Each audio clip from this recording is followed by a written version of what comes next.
بسم اللہ وحدہ والصلاة والسلام علی من لا نبی بعدہ اما بعد۔ اللہ جل جلالہ عم نوالہ نے آپ صلی اللہ علیہ وسلم کو چن چن کر ساتھی، خدام اور عشاق عطا فرمائے۔ ان میں سے ایک وہ لڑکا ہے کہ آپ صلی اللہ علیہ وسلم اور حضرت ابو بکر کا گزر ہوا، وہ بکریاں چرا رہے تھے۔ شرفاء کے بچے بھی بکریاں چراتے تھے مکہ میں، کہ یہ سمجھا جاتا تھا کہ یہ تعلیم ہے جفاکشی کی، اور اس سے تعلیم ملتی ہے کس طرح اکٹھا رکھا جا سکتا ہے، اور جس سے طبیعت سے سہل پسندی ختم ہوتی ہے۔ حضرت ابو بکر نے کہا کہ لڑکے کچھ ہے جس سے پیاس بجھاؤ؟ تو یہ طریقہ ہوتا تھا کہ آپ چرواہے کو اجرت دے کر لے لیتے تھے اور وہ اس کے مالکوں کو پیش کر دیتا تھا۔ اب اتنی بکریاں جو چل رہی ہیں تو اس کا دودھ نہ تو باقاعدہ بیچا جاتا تھا، نہ کوئی اور اس کا مصرف تھا۔ تو انہوں نے کہا نہیں، یہ میں آپ کو نہیں دے سکتا، یہ تو کسی کی بکریاں ہیں۔ تو اس پر آپ صلی اللہ علیہ وسلم بڑے مسرور ہوئے جب آپ نے طبیعت میں یہ نیکی دیکھی۔ تو آپ نے کہا اچھا کوئی ایسی بکری ہے جس میں دودھ نہ ہو؟ انہوں نے کہا یہ۔ آپ صلی اللہ علیہ وسلم نے پڑھا کچھ تو اللہ تعالیٰ نے اس کے تھنوں کو ایسے دودھ سے بھر دیا۔ تو حضرت ابوبکر ایک جانب لے گئے، اسے خوب دہا، اتنا دودھ نکلا، تینوں سے سیر ہو کے پیا۔ لیکن عبداللہ ابن مسعود، یہ ہے وہ لڑکا، طبیعت مچل گئی۔ انہوں نے کہا مجھے اس اثر والے کلام کی تعلیم دیں آپ۔ تو آپ صلی اللہ علیہ وسلم نے غور سے دیکھا، آپ نے فرمایا کہ تم ایک تعلیم یافتہ لڑکے ہو۔ یہ وہ جملہ ہے جو آپ صلی اللہ علیہ وسلم نے عبداللہ ابن مسعود سے کہا۔ لڑکپن کی عمر ہے، بس پھر آپ صلی اللہ علیہ وسلم کے ساتھ لگے اور ایسا لگے ہیں کہ آپ کے خادم خاص تھے۔ آپ کے لیے مسواک کا انتظام، وضو کے پانی کا انتظام، آپ کا عصا لے کر آپ کے آگے آگے چلنا، اور اس کثرت سے آتے جاتے تھے آپ کے پاس خلوت اور جلوت میں کہ کئی سارے صحابہ کہتے ہیں کہ ہم ایک عرصے تک یہ سمجھتے رہے کہ یہ خاندان کے فرد ہیں اور بہت قریبی رشتہ دار ہیں، اور کسی موقع پر بھی آپ کو منع نہیں تھا۔ دیگر صحابہ، حضرت عبداللہ ابن عمر کہتے میں نے اس کثرت سے ان کو آتے جاتے دیکھا ہے، میں ان کا بہت ادب کرتا ہوں۔ اور وہ وقت جب آپ صلی اللہ علیہ وسلم نے فرمایا کہ قرآن سیکھنا ہے تو 4 لوگوں سے سیکھو، اور اس میں سب سے پہلا نام وہ ابن ام عبد جو حضرت عبداللہ ابن مسعود کو کہا جاتا، ان سے قرآن سیکھو۔ عبداللہ نام ہے، ابو عبد الرحمن کنیت کرتے تھے۔ تو عبداللہ ابن مسعود قرآن کریم کے سب سے بڑے عالم شمار کیے جاتے ہیں، اور فرماتے تھے، خود فرماتے تھے کہ قرآن کریم کی ایک آیت بھی ایسی نہیں ہے جس کے بارے میں مجھے یہ معلوم نہ ہو کہ کب نازل ہوئی، کہاں نازل ہوئی، کس بارے میں نازل ہوئی۔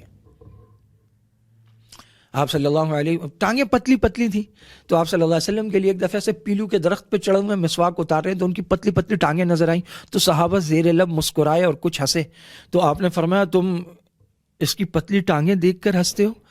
قیامت کے دن میزان میں، ترازو میں یہ ٹانگیں احد کے پہاڑ سے بھی زیادہ وزنی ہیں۔ ایک مرتبہ کہیں نماز پڑھا رہے تھے تو آپ صلی اللہ علیہ وسلم، حضرت ابو بکر اور عمر تشریف لائے، تو انہوں نے ایسی خوبصورتی سے قرآن پڑھا کہ آپ صلی اللہ علیہ وسلم کا دل خوش ہو گیا۔ آپ نے فرمایا مانگو مانگو، جو مانگو دیا جائے گا، پورا ہوگا۔ پھر جب اگلی ملاقات ہوئی حضرت ابو بکر رضی اللہ تعالیٰ عنہ کی عبداللہ ابن مسعود سے، انہوں نے کہا کہ جس دن حضور نے یہ بات کہی تھی اس دن پھر تم نے کیا مانگا اللہ پاک سے؟ تو انہوں نے کہا کہ میں نے اللہ پاک سے مانگا کہ یا اللہ مجھے ایمان عطا فرما، ایسا ایمان کہ جس کے بعد کوئی گمراہی اور ضلال نہ ہو، اور ایسی نعمت عطا فرما کہ جس کے بعد نعمت کا زوال نہ ہو، اور جنت میں آپ صلی اللہ علیہ وسلم کی رفاقت عطا فرما۔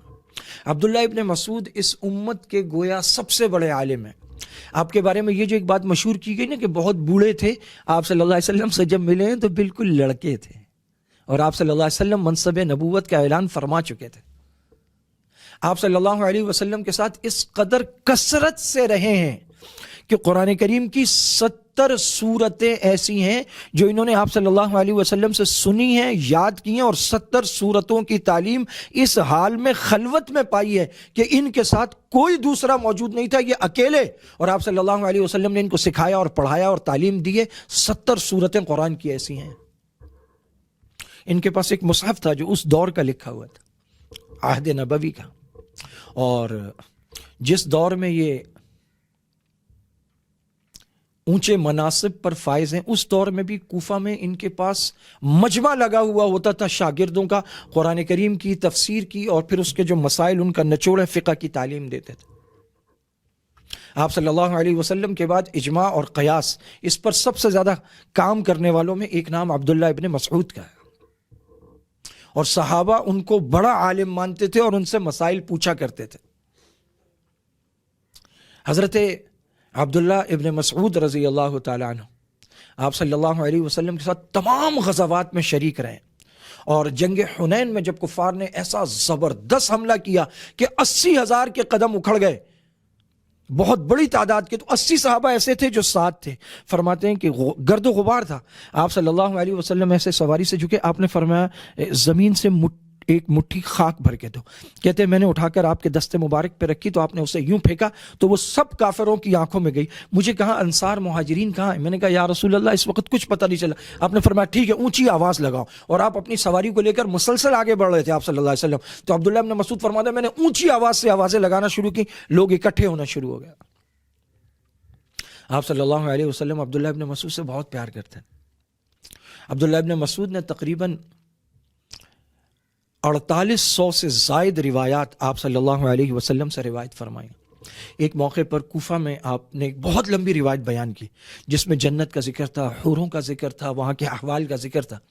تو اس روایت کو پورا کرنے کے بعد مسکرائے، تو پھر کہا کہ مجھ سے پوچھو گے نہیں میں کیوں مسکرایا؟ تو ساتھیوں نے عرض کیا کہ آپ ضرور بتائیں آپ کیوں مسکرائے؟ تو انہوں نے کہا کہ یہ روایت جب آپ صلی اللہ علیہ وسلم نے بیان کی تھی تو پھر آپ اس طرح مسکرائے تھے، تو ایسے انداز سے بیان کرتے تھے کہ نقشہ کھینچ دیتے تھے، ایسا لگتا تھا کہ سننے والا خود آپ صلی اللہ علیہ وسلم سے سن رہا ہے۔ آپ کا سارا علم وہ علقمہ کے پاس آیا اور اسود کے پاس آیا، ان سے ابراہیم نخعی کے پاس آیا، اور ان سے حماد کے پاس آیا، اور حماد سے سارا علم امام ابو حنیفہ کو منتقل ہوا۔ آپ کا پورا تفقہ اور پورا علم اس پر بنیاد ہے فقہ حنفی کی۔ فقہ حنفی گویا بنیاد اور اساس رکھتی ہے ساری کی ساری عبداللہ ابن مسعود کی فقہ پر۔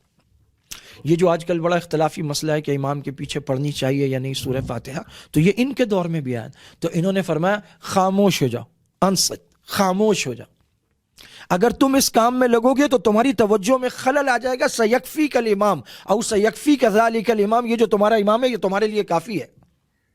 اور یہ وہ جو احناف کی مشہور دلیلیں ہیں، نماز میں جب اونچی آواز سے امام تلاوت کر رہا ہے تو قرآن کی آیت ہے کہ جب قرآن کریم تم سنو تو فاستمع وانصت واذا قرئ القرآن فاستمعوا وانصتوا، چپ ہو جاؤ اور دھیان اور توجہ سے سنو۔ تو امام کے پیچھے جو پڑھے گا تو وہ چپ تو نہیں ہو رہا، نہ وہ دھیان سے سن رہا ہے، تو قرآن کریم دلیل ہے۔ اور پھر سری نمازوں میں دلیل ہے من لہو امام فقراءۃ الامام لہو قراءۃ، جس کا امام ہے اس کے لیے امام کی قرات اسی مقتدی کی قرات ہے، تو وہ جہری میں بھی ہے سری میں بھی۔ اور پھر یہ بات جو عبداللہ ابن مسعود نے کہی نے کہی کہ تلاوت نہ کرو، یہ تمہیں مشغول کر دے گا، امام کی تلاوت تمہارے لیے کافی ہے، تلاوت میں امام تمہارا امام ہے، اور باقی وہ تسبیحات اپنی پڑھو۔ تو حضرت عبداللہ ابن مسعود اس امت کے بڑے علماء میں سے، زہد، ورع، اور آپ صلی اللہ علیہ وسلم کے ساتھ ہم رکابی اور خلوت اور جلوت میں جانا، سن سن کے یاد کرنا، مسائل سیکھنا، حضرت عبداللہ ابن مسعود پر ختم نہ۔ حضرت عبداللہ ابن مسعود رضی اللہ تعالیٰ عنہ، ان کو اجازت تھی کہ جس وقت کوئی نہیں جا سکتا تھا اس وقت بھی چلے جاتے تھے، بہت خاص مجلس ہوتی تھی اس مجلس میں بھی چلے جاتے تھے، اور ان باتوں کو یاد رکھتے تھے اور سنتے تھے۔ آپ صلی اللہ علیہ وسلم نے خود فرمایا کہ قرآن اگر ایسا سیکھنا ہے ترو تازہ جیسا کہ آسمان سے اترا ہے تو ان 4 سے سیکھو. اور ان میں ابی ابن کعب اور دوسرے حضرات کے نام ہے. سب سے پہلا نام آپ نے حضرت عبداللہ ابن مسعود رضی اللہ تعالیٰ عنہ کا لیا. مکہ میں صحابہ نے مشورہ کیا کہ کچھ ایسا کرتے ہیں کہ قریش کو اونچی آواز سے قرآن سناتے ہیں. تو قریش کے کانوں تک تو پہنچی نہیں تھی اور اسلام کے تو وہ دشمن تھے. نے کہا کون کرے؟ انہوں نے کہا میں کروں. صحابہ نے کہا خیال کرو دیکھو تم. انہوں نے کہا میں کروں گا. اگلے دن مکہ میں جا کے زوال کے وقت اس کے بعد جب وہ سارے موجود تھے وہاں اونچی آواز میں بسم اللہ پڑھی ہے اور پھر جو الرحمن اور علم القرآن یا کوئی دوسری صورت باز روایت اونچی آواز سے تلاوت شروع کی تو وہ چوہوں نے کہا کیا کہہ رہا ہے یہ ابن عبد کیا پڑھ رہا ہے؟ انہوں نے کہا لگتا ہے یہ وہ کتاب ہے وہ کلام ہے جو محمد ٹوٹے ہیں چاروں طرف سے. اور مار کے بحال کا پورا جسم سجا دیا اور جتنا وہ مارتے جا رہے تھے ان کی آواز اونچی ہوتی جا رہی اور ایسے لحن میں قرآن پڑھتے تھے کہ حضور فرما رہے ہیں جیسا تر و تازہ آسمان سے اترا ہے ویسا سیکھنا ہے تو اس سے سیکھو. سوچیں کیسا پڑھتے ہوں گے. جب اٹھ کر آئیں تو دوسرے ساتھیوں نے کہا کہ دیکھا ہم تو تمہیں کہہ رہے تھے. انہوں نے کہا آج سے زیادہ اور آج سے پہلے اتنے ذلیل کفار میری نظر میں نہیں تھے جتنے آج تھے. تم کہو تو میں کل پھر جا کے پڑھوں گا. مجھے تو مزہ آیا ہے. ایسا جوش ایمانی تھا. ان کی زندگی اور ان کے سیرت کے واقعات اتنے بڑے اتنے زیادہ اتنے بے شمار ہیں کہ ایک کثیر دفتر چاہیے اس کے لیے. اللہ رب العزت حضرت عبداللہ ابن مسعود رضی اللہ تعالیٰ عنہ کے درجات مزید بلند کرے. امت پر ان کا بڑا احسان ہے اور علم و فضل کی دنیا پر ان کا بڑا احسان ہے کہ ہر مجال میں ان سے کثرت سے روایات موجود ہیں. اللہ تعالیٰ ہمیں بھی علم نافع عطا فرمائے. اللہم انا نسألک علما نافعا وآخر دعوانا ان الحمد للہ رب العالمین.